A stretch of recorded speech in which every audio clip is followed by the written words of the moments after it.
ওই যে বুড়ি মা আমার নবীর রাস্তায় কাটা বিছায় রাখতো।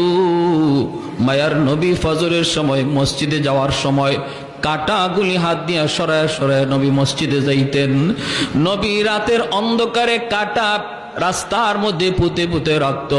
একদিন সর্বপ্রথম যেদিন নবী বুঝতে পারেন নাই, ওই দিন নবীর পায়ের তালা থেকে 40টা বিষাক্ত কাটা নবী বের করছেন।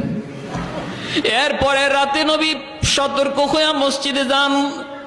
সতর্ক হইয়া কাটাগুলি সরাইয়া আমার নবী, রহমতের নবী, সরওয়ারে দু জাহান, তিনি মসজিদে যান কাটাগুলি সরায়া।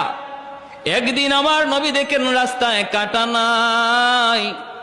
নবী জিজ্ঞেস করেন, আজকে রাস্তায় কাটা নাই কেন? মানুষজন কয়, হুজুর আপনার প্রতি যেই মহিলা কাটা বেচাইতো সে অসুস্থ, বিছানায় পড়া, এজন্য আজকে রাস্তায় কাটা নাই। রহমতের নবী কয়, আমারে তোমরা নিয়ে যাও, আমি আমার বুড়ি মারে, অসুস্থ মারে দেখতে যাব।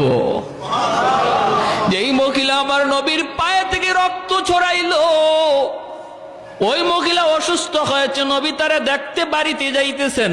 কন্যা সুবহানাল্লাহ। আমরা হইলে বলতাম তাড়াতাড়ি মরে না কেন?